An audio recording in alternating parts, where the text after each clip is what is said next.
दोस्तों, आज आप सुनेंगे लियो टॉल्स्टॉय की बहुत ही मशहूर कहानी where there is love there is God, Hindi में। बहुत पहले की बात है। किसी नगर में एक मोची रहता था। उसका नाम था मार्टिन। वो बड़ा ही होशियार था। पूरी बस्ती के जूतों की मरम्मत का काम वही करता था। उसकी नीचे के तल्ले में एक तंग कोठरी थी। वहां से खिड़की की राह से सड़क नजर आती थी। आने जाने वालों के चेहरे तो नहीं, मगर पैर उसे जरूर दिखाई दिया करते थे। मार्टिन लोगों के जूतों से ही उनको पहचानने का आदी बन चुका था, क्योंकि काफी अरसे से वो वहीं पर रहता था। उसकी जान पहचान सभी लोगों से हो गई थी। कोई भी व्यक्ति बस्ती में ऐसा नहीं था जो उसे ना जानता हो। पास पड़ोस में कोई भी व्यक्ति ऐसा नहीं था जो उसके हाथ का बना जूता ना पहनता हो। सभी के जूते लगभग वही बनाता था, इसलिए खिड़की के रास्ते वो अपना ही काम देखा करता था। कुछ के जूतों में उसने तला बैठाया था, तो कुछ में मरम्मत आदि का काम किया था। कुछ जूते ऐसे भी होते थे जो पूरे के पूरे उसी के हाथ के बने होते थे। मार्टिन को यहाँ काम की कोई कमी नहीं थी।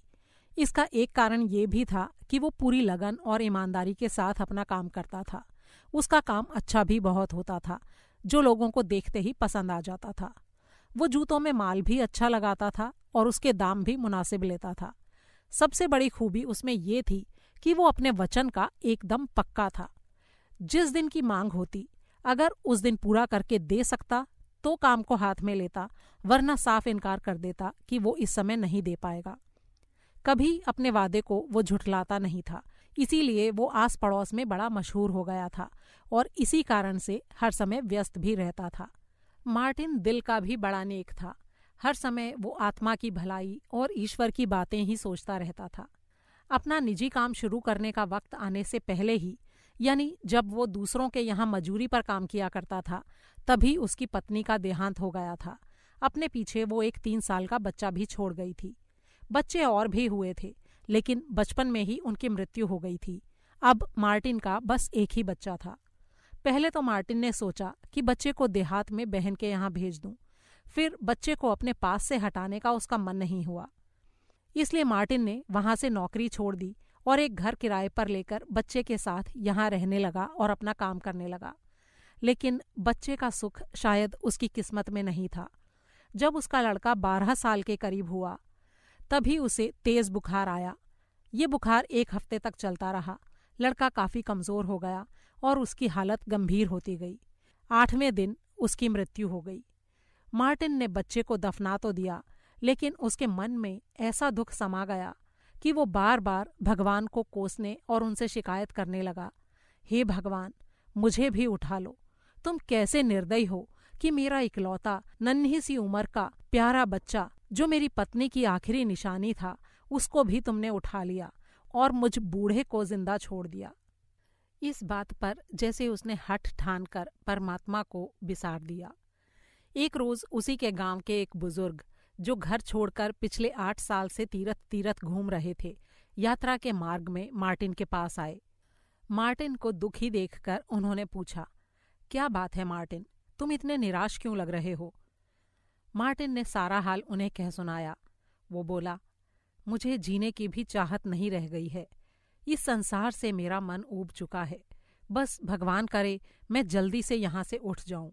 अब तुम ही बताओ, इस संसार में कौन सी आस बाकी रह गई है जो मैं जीवित रहूं? तब बूढ़े मुसाफिर ने कहा, मार्टिन, ऐसी बातें मुंह से निकाला नहीं करते हैं। भला हम ईश्वर की लीला को क्या जाने। यहाँ हमारा चाहा तो हो नहीं सकता। हर जगह और हर समय ईश्वर की ही मर्जी चलती है। लेकिन भगवान की मर्जी ऐसी क्यों थी?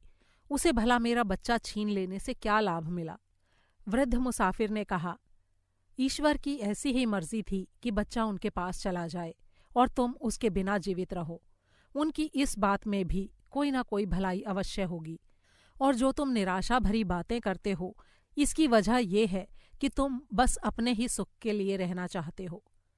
मार्टिन ने पूछा, नहीं तो फिर भला किसके सुख के लिए जीऊं? जरा बताइए तो। वृद्ध ने कहा, ईश्वर के लिए मार्टिन, क्योंकि उसने हमें जीवन दिया है, इसलिए हमें उसी के लिए जिंदा रहना चाहिए। उसके लिए जब रहना सीख जाओगे तो फिर कोई भी दुख और क्लेश नहीं रहेगा। सब कुछ आसान हो जाएगा। कुछ देर सोचने के बाद मार्टिन ने कहा, लेकिन हम ईश्वर के लिए कैसे जी सकते हैं? मुझे उसका ढंग नहीं आता।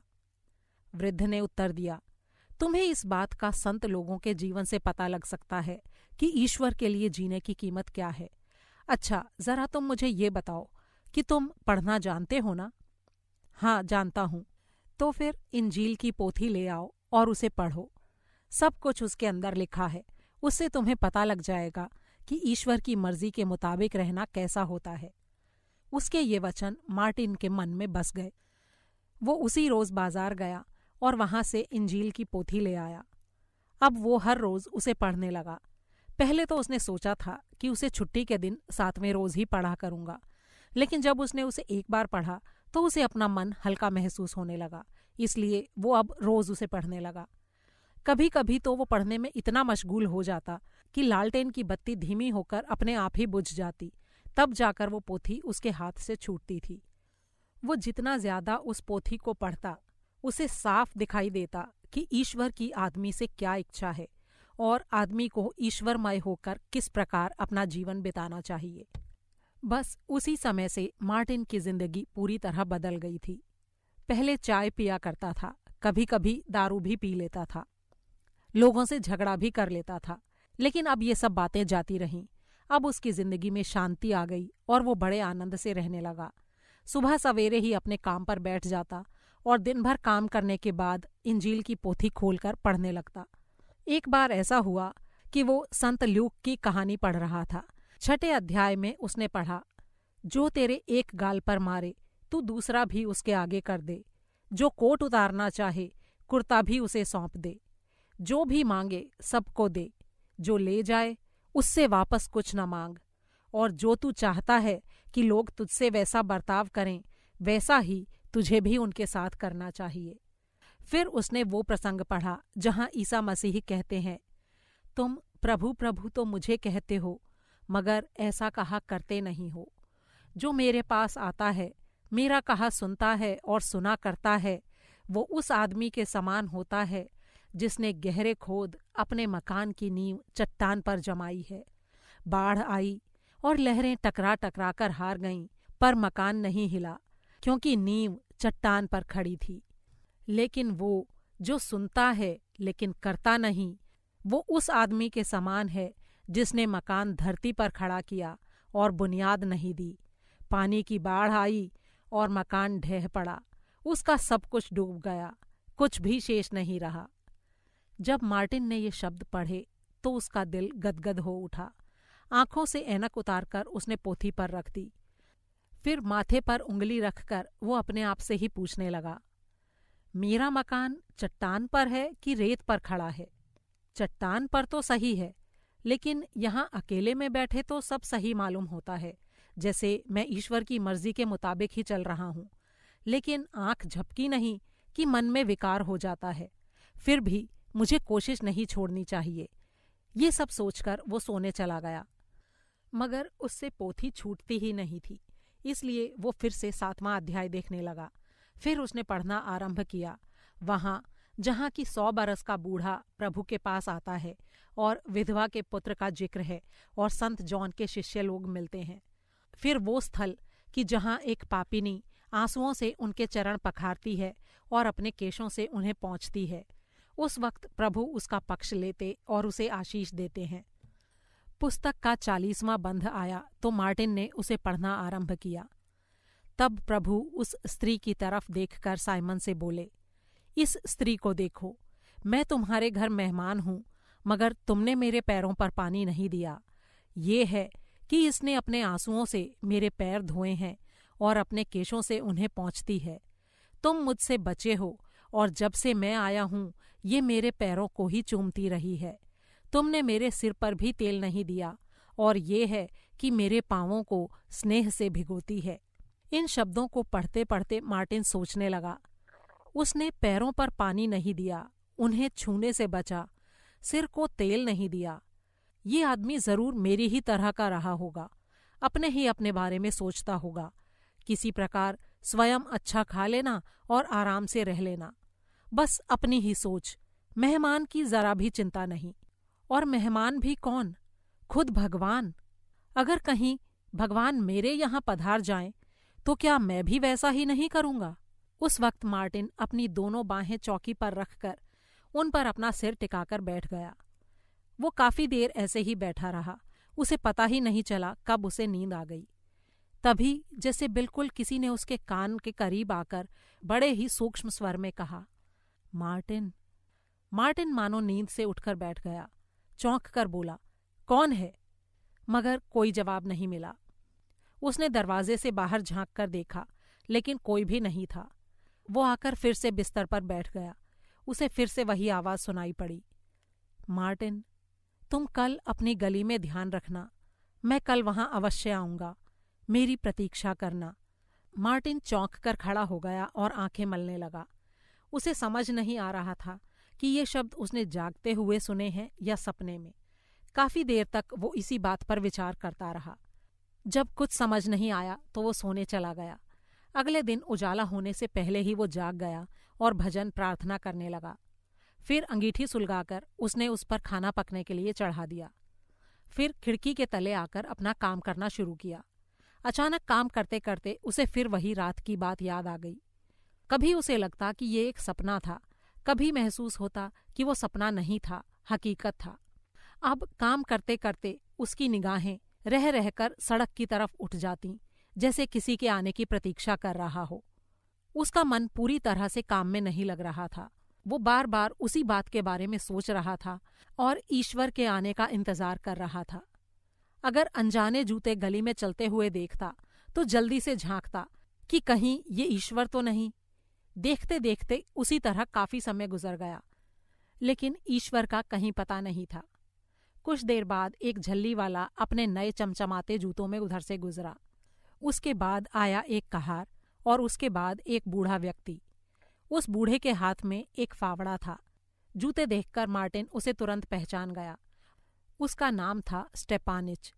किसी जमाने में वो किसी पुराने राजा के यहाँ सिपाही था, लेकिन आजकल पड़ोस में रहने वाले एक लाला के घर में काम किया करता था। वही स्टेपानिच अब गली में आकर शहर की बर्फ हटा रहा था। रात को बर्फ कुछ अधिक ही गिरी थी। वो जल्दी जल्दी सारी बर्फ साफ करने लगा। मार्टिन ने उस पर एक नज़र डाली और फिर अपने काम में लग गया। मन ही मन उसे हंसी आ रही थी। उसने सोचा, देखो, मैं भी उम्र में कितना बूढ़ा हो चुका हूँ, कैसे बहकने लगा हूँ। आया तो स्टेपानिच है गली साफ करने के लिए, और मुझे लग रहा है कि मसीह प्रभु ही आ गए हैं। जरूर मैं सठिया गया हूँ। उम्र के साथ साथ मनुष्य की बुद्धि भी कम हो जाती है। अभी उसे काम में लगे कुछ ही देर हुई थी कि उसने फिर से खिड़की से बाहर झांका।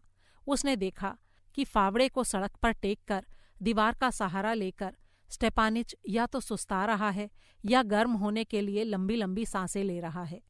उसकी उम्र भी काफी थी और कमर झुक गई थी। अब उसके शरीर में ज्यादा शक्ति नहीं रही थी। वो बुरी तरह हाँफ रहा था, जैसे काफी थका हुआ हो और आराम करना चाहता हो। मार्टिन ने सोचा, अगर मैं स्टेपानिच को यहाँ बुलाकर एक कप चाय पिला दूं तो कैसा रहे? चाय तो बनी हुई है ही। ये सोचकर उसने अपनी आरी को वहीं जूते में उड़स दिया। फिर खड़े होकर झटपट चाय की तैयारी करने लगा। फिर खिड़की के पास जाकर उसने उसे इशारा करके अंदर आने को कहा। अंदर आ जाओ भाई, क्या बाहर ही खड़े रहोगे? मैं दरवाज़ा खोलता हूँ। स्टेपानिच अंदर आकर कंपकपाती आवाज में बोला, कहो भाई, तुम्हें मुझसे क्या काम है? मार्टिन बोला, अंदर आ जाओ और थोड़ा हाथ पैर सेंक लो, गर्मी आ जाएगी। तुम्हें देखकर मुझे लगा कि तुम्हें बहुत ठंड लग रही है, इसीलिए मैंने तुम्हें यहाँ बुलाया है। स्टेपानिच ने याचना भरे स्वर में कहा, भगवान तुम्हारा भला करे। तुमने बिल्कुल ठीक समझा। मेरी देह में सर्दी बैठ गई है और मेरे जोड़ भी काफी दर्द कर रहे हैं। मुझे इस समय गर्मी की बड़ी जरूरत थी। इतना कहकर स्टेपानिच एक कोने में आकर बैठ गया। मार्टिन ने 2 गिलासों में चाय डाली और दोनों पीने लगे। स्टेपानिच ने अपनी चाय पीकर गिलास खाली करके औंधा रख दिया और चाय के लिए मार्टिन को धन्यवाद दिया। लेकिन साफ दिखाई दे रहा था कि अगर उसे एक गिलास चाय और मिल जाए तो बुरी बात नहीं होगी। मार्टिन ने उसका गिलास फिर से भर दिया। एक गिलास और लो भाई, ठंड बहुत पड़ रही है, तुम्हें थोड़ा आराम मिल जाएगा। अरे नहीं भाई, रहने दो। अरे तकल्लुफ की क्या जरूरत है, मार्टिन ने कहा, लो भी। इतना कहकर उसने अपना गिलास भी भर दिया और उसका भी। चाय पीते पीते भी मार्टिन रह रहकर सड़क की ओर देखता जा रहा था। उसे लग रहा था कि प्रभु मसीह कहीं निकल ना जाए। स्टेपानिच ने पूछा, क्या बात है, तुम कुछ परेशान लग रहे हो? क्या किसी के आने का इंतजार कर रहे हो? अरे भाई, क्या बताऊं, मुझे तो बताते हुए भी बड़ी शर्म आ रही है। असल में रात को मैंने एक आवाज़ सुनी थी। वो आवाज़ मेरे मन से दूर ही नहीं होती। कैसी आवाज़? स्टेपानिच ने पूछा। पता नहीं वो सपना था या हकीकत। कल रात को मैं इंजील पढ़ रहा था। उसके अंदर प्रभु ईसा का वर्णन है ना, कि किस प्रकार उन्होंने दुख उठाए और किस तरह वो इस धरती पर प्रेम और भक्ति से रहे। तुमने भी ये सब जरूर सुना होगा। सुना तो है, लेकिन मैं अनपढ़ आदमी हूँ और मुझे इन चीज़ों की बहुत कम समझ है, स्टेपानिच बोला। सुनो भाई, ये बात उनके जीवन के विषय में है। जहाँ पर मसीह एक धनवान आदमी के यहाँ जाते हैं, वो धनी आदमी मन से उनकी आवभगत नहीं करता। अब तुम्हें मैं क्या कहूँ, मैं सोचने लगा कि उस आदमी ने उनका पूरा आदर क्यों नहीं किया। अगर कहीं मैं होता तो जाने उनके लिए क्या क्या न करता। लेकिन देखो कि उस आदमी ने ज़रा भी कुछ नहीं किया। यही बात सोचते सोचते मुझे नींद आ गई। फिर एकाएक मेरी आंख खुली तो ऐसा लगा कि कोई कह रहा है कि मैं कल आऊँगा, मेरा इंतज़ार करना। ऐसा कितनी बार हुआ? स्टेपानिच ने पूछा। ऐसा 2 बार हुआ। सच कहूँ तो भाई, वो बात मेरे मन में बैठ गई। तब से यही आस लगी है कि कहीं भगवान आते ही ना हो। उसकी बात सुनकर स्टेपानिच खामोश हो गया। उसने आहिस्ता से अपना सिर हिलाया और गिलास की चाय खत्म करके गिलास को एक तरफ रख दिया। लेकिन मार्टिन ने उसे फिर से चाय से भर दिया। अरे नहीं भाई, अब और नहीं, वो बोला। अरे नहीं नहीं, पियो भी, मार्टिन ने कहा। हाँ, तो मैं तुम्हें बता रहा था कि इस पृथ्वी पर प्रभु मसीह कैसे रहते थे। वे किसी से नफरत नहीं करते थे, छोटे से छोटे व्यक्ति से भी मिलजुल कर रहते थे। उनके साथी साधारण लोग थे और हम जैसे अधम और पापी लोगों को उन्होंने अपनी शरण देकर उठाया था। उन्होंने कहा, जो भी तनेगा उसका सिर नीचा होगा, जो झुकेगा बस वही उठेगा, सबसे आगे वही गिना जाएगा जो सबसे पीछे रहकर सेवा करेगा। क्योंकि जो दीन हैं और दयावान हैं और प्रीत रखते हैं, वही लोग धनी होते हैं। उसकी बात सुनते सुनते स्टेपानिच की आंखों में आंसू भर आए। कुछ देर दोनों वैसे ही बैठे रहे। फिर स्टेपानिच उठा और उसे धन्यवाद देकर जाने लगा। तुम्हारा मुझ पर बड़ा एहसान है मार्टिन। तुमने मेरे तन और मन दोनों को खुराक दी है और सुख पहुंचाया है। मार्टिन खुशी से बोला, अरे मेहमान रोज कहाँ आते हैं भाई, फिर इधर आओ तो यहाँ जरूर आना। उसके जाने के बाद बाकी बची चाय मार्टिन ने निपटाई। फिर वहाँ फैला सामान इकट्ठा किया और अपने काम पर जाकर बैठ गया। वहाँ बैठकर वो आरी से जूते के तले ठीक करने लगा। लेकिन अभी भी उसकी निगाहें खिड़की से बाहर ही जमी थीं। यीशु की तस्वीर उसके मन में बस गई थी। उन्हीं की करनी और कथनी की याद से उसका अंतःकरण भरा हुआ था। इतने में 2 सिपाही उधर से गुजरे, एक सरकारी जूते पहने हुए और दूसरा देसी। फिर पड़ोस के मकान से एक मकान मालिक निकले, जिन्होंने बढ़िया कामदार जोड़ा पहना हुआ था। फिर एक झाबा लेकर नानबाई वहां से गुजरा। इसी प्रकार बहुत से लोग आए और गए। काफी देर बाद एक स्त्री उस तरफ से आई। उसके पैरों में देहाती जूतियां थीं। वो उसकी खिड़की के सामने से गुजरी, लेकिन आगे दीवार के पास जाते जाते रुक गई। मार्टिन खिड़की से उसे देख रहा था। वो इस जगह पर अनजान मालूम हो रही थी। उसने मामूली कपड़े पहन रखे थे और उसकी गोद में एक बच्चा था। दीवार से सटकर वो औरत खड़ी हो गई। बच्चे को हवा की शीत से बचाने के लिए बार बार उसे ढकने का यत्न कर रही थी, लेकिन उसके पास कपड़ा नहीं के बराबर था। इन जाड़े के दिनों में वो गर्मी के से कपड़े पहने थी और वो कपड़े भी झीने और जगह जगह से फटे हुए थे। खिड़की से मार्टिन ने उस बच्चे का रोना सुना। स्त्री उसे चुप कराने की बड़ी कोशिश कर रही थी, लेकिन बच्चा चुप होने का नाम ही नहीं ले रहा था। मार्टिन दरवाजे के पास जाकर बोला, सुनो बहन, वहां सर्दी में खुले स्थान पर बच्चे को लेकर खड़ा होना ठीक नहीं, अंदर आ जाओ।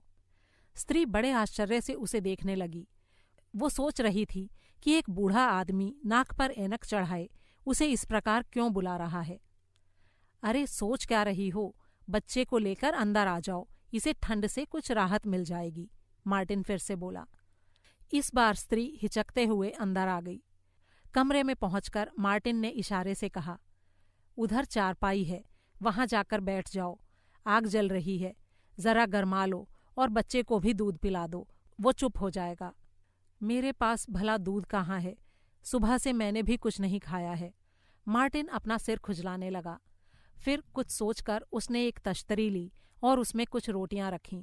फिर अंगीठी से उतारकर कुछ शोरबा कटोरी में डाला। दलिये की पतीली भी उतारी, लेकिन वो अभी पका नहीं था। जो कुछ भी मिला वो उसने तश्तरी में लगाकर उस औरत के सामने रख दिया।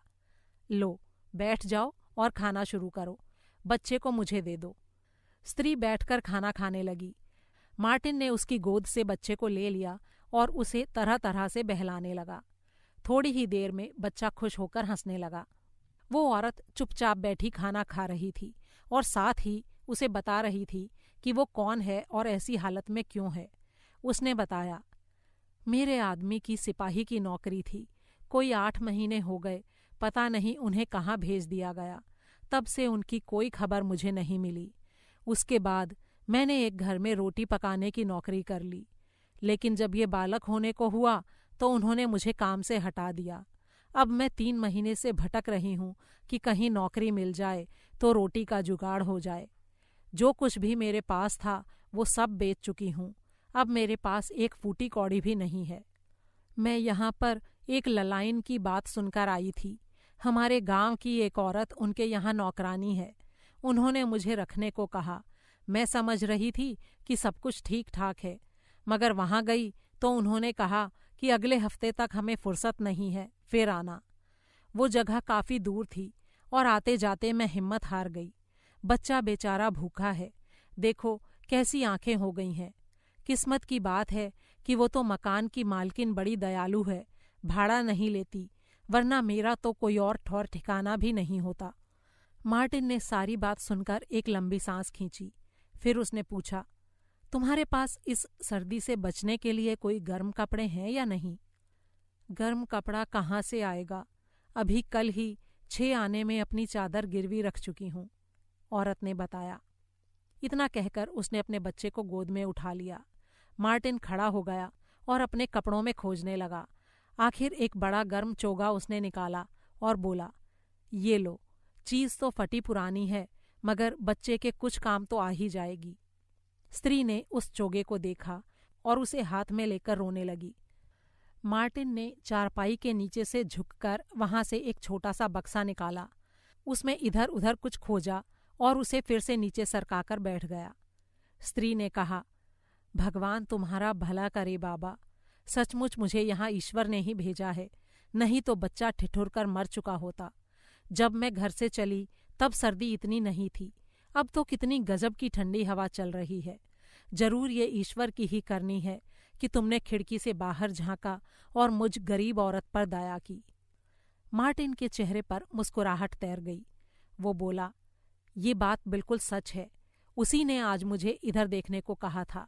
ये कोई इत्तेफाक नहीं है कि मैंने तुम्हें देख लिया। इतना कहकर मार्टिन ने उसे अपने सपने की बात बताई और ये भी कि कैसे उसे ईश्वर की वाणी सुनाई पड़ी थी कि कल गली में अपनी नज़र जमाए रखना, मैं वहां अवश्य आऊँगा। स्त्री ने कहा, कौन जाने ईश्वर क्या नहीं कर सकता, वो तो सबका हाल जानता है। फिर वो उठी और बच्चे को चारों तरफ से ढकते हुए चोगा कंधों पर डाल लिया। फिर उसने झुककर मार्टिन को एक बार फिर से धन्यवाद दिया। मार्टिन ने कहा, प्रभु के नाम पर ये रख लो, इन पैसों से अपनी गिरवी रखी चादर छुड़ा लेना। इतना कहकर उसने 6 आने उस स्त्री के हाथ में थमा दिए। औरत ने प्रभु यीशु का स्मरण किया और मार्टिन उसे बाहर छोड़ आया। उसके जाने के बाद उसने देगची उतारकर कुछ खाना खाया। फिर खिड़की के पास आकर अपने काम में लग गया। वो बैठा रहा और काम करता रहा, लेकिन बराबर खिड़की की ओर देखता रहा। जैसे ही कोई छाया खिड़की पर पड़ती, उसकी नज़र तुरंत वहां पहुंच जाती। थोड़ी देर बाद मार्टिन ने अपनी खिड़की के ठीक सामने एक सेब बेचने वाली औरत को रुकते देखा। उसके हाथ में एक बड़ी टोकरी थी, मगर उसमें ज्यादा सेव नहीं थे। इस बात से साफ जाहिर था कि वो काफी सेव बेच चुकी है। उसकी कमर पर एक बोरा था जिसमें छिपटियां भरी हुई थीं। वो उसे कंधे पर लादकर अपने घर ले जा रही थी। कहीं किसी इमारत में काम चल रहा होगा, इसलिए वहीं से बटोर कर लाई होगी। बोरा उसे चुभ रहा था। वो उसे एक कंधे से दूसरे कंधे पर बदलना चाहती थी, इसलिए उसने बोरे को रास्ते में उतारकर एक ओर रख दिया, फिर टोकरी को खंभे से टिका दिया। वो छिपटियों की बोरी को हिला ही रही थी कि तभी एक फटी हुई टोपी पहने एक लड़का वहां आया। उसने टोकरी से एक सेव निकाला और वहां से भागने लगा, लेकिन बुढ़िया ने उसे देख लिया और मुड़कर झट से उसका हाथ थाम लिया। मार्टिन ये सब देख रहा था। लड़के ने बड़ी कोशिश की, बड़ी खींचातानी की कि किसी तरह छूट जाए, लेकिन बुढ़िया ने उसका हाथ नहीं छोड़ा। बालक की टोपी उतारकर फेंक दी और उसे बालों से पकड़कर झंझोड़ने लगी। लड़का चिल्लाया। इससे बुढ़िया और ज्यादा क्रोधित हो गई। ये देखकर मार्टिन ने अपने हाथ की आरी को एक तरफ छोड़ा और लड़खड़ाते कदमों से बाहर की ओर भागा। सीढ़ियां उतरकर वो सड़क पर आ गया। उस समय बुढ़िया लड़के के बाल झंझोड़ रही थी और कह रही थी, तुझे पुलिस में दूंगी। लड़का बुरी तरह मचलने लगा। फिर उसने कहा, मैंने कुछ नहीं लिया, मुझे क्यों मार रही हो? छोड़ दो, मुझे जाने दो। मार्टिन ने आकर उन्हें अलग किया। लड़के को एक तरफ करते हुए बोला, अरे जाने दो माई, भगवान के लिए उसे माफ कर दो। अजी ऐसे कैसे माफ कर दूं? मैं उसे सबक सिखाऊंगी, कम से कम 1 साल तक तो याद रखे। बदमाश को थाने ले जाऊंगी। मार्टिन बुढ़िया को निहारने लगा। जाने दो माई, फिर ऐसा नहीं करेगा। भगवान के लिए अब उसे जाने दो। बुढ़िया ने लड़के को छोड़ दिया। लड़का भागने को हुआ, लेकिन मार्टिन ने उसे रोक लिया। लड़का रो पड़ा और माफी मांगने लगा। ठीक है, कोई बात नहीं, अब जाओ और ये लो एक सेब, इसे खा लेना। मार्टिन ने उसे सेब देते हुए कहा। फिर उसने बुढ़िया की ओर देखकर कहा, माई तुम चिंता मत करो, इसके पैसे तुम्हें मैं दे दूंगा। बुढ़िया क्रोधित होकर बोली, इस तरह तो तुम इन लड़कों को बिगाड़ दोगे। इसे कोड़े लगने चाहिए थे। हफ्ते भर तक ये उसकी मार भूलता नहीं, सुधर जाता। मार्टिन मुस्कुराते हुए बोला, अरे माई छोड़ो, ये तरीका हम लोगों का है, ईश्वर का ये तरीका नहीं है। अगर एक सेब की चोरी के लिए इसे कोड़े लगने चाहिए, तो हमें अपने पापों के लिए क्या मिलना चाहिए, जरा एक बार ये तो सोच लो। बुढ़िया खामोश हो गई। तब मार्टिन ने उसे उस कथा की याद दिलाई जहां प्रभु तो अपने दास पर सारा ऋण छोड़ देते हैं, मगर वो दास जरा से ऋण के लिए अपने कर्जदार का गला जा दबोचता है। बुढ़िया ने बड़े ध्यान से ये सब सुना। वो लड़का भी उसके पास खड़ा ये सारी बातें सुन रहा था। उन दोनों पर इन सारी बातों का बड़ा प्रभाव पड़ा। मार्टिन ने कहा, इसलिए प्रभु कहते हैं कि हम सबको माफ करें, नहीं तो हम भी माफी नहीं पा सकते। हर किसी को माफ करो, अनजान बालक को तो और भी पहले माफी मिलनी चाहिए। बुढ़िया ने सिर हिलाया और सांस भरी। फिर बोली, ये तो सच है कि माफ कर देना चाहिए, लेकिन ये लड़के इतने बिगड़े जा रहे हैं। मार्टिन बोला, ये तो हम बड़ों पर है ना कि अपने उदाहरण से हम उन्हें अच्छी राह दिखाएं। बुढ़िया बोली, यही तो मैं कहती हूँ, मेरे खुद 7 बच्चे हो चुके हैं, उनमें अब सिर्फ एक लड़की बाकी है। फिर बुढ़िया बताने लगी कि कैसे और कहाँ वो अपनी बेटी के साथ रहा करती थी और कितने देवती देवते उसके साथ थे। अपने बच्चों को याद करके बुढ़िया की आंखें एकदम से भीग गईं। फिर वो उस लड़के को देखकर बोली, सच कहते हो भाई, ये भी तो उन्हीं की तरह बच्चा है, ईश्वर इसकी मदद करे। इतना कहकर जैसे ही वो बोरा उठाकर अपनी कमर पर रखने को हुई कि लड़का कूदकर उसके सामने आकर खड़ा हो गया और बोला, माई लाओ, तुम्हारे बोरे को मैं ले चलता हूँ, मैं भी उसी तरफ जाऊंगा जिधर तुम जा रही हो। बुढ़िया राजी हो गई। फिर उसने बोरे को उठाकर उसकी पीठ पर लाद दिया। दोनों साथ साथ बातें करते हुए गली से चले गए। मार्टिन से सेब के पैसे मांगना बुढ़िया बिल्कुल ही भूल गई। जब वे दोनों आंखों से ओझल हो गए तो मार्टिन घर वापस आ गया। जीने पर उसे अपनी ऐनक पड़ी हुई मिली, जो बाहर निकलते हुए गिर गई थी।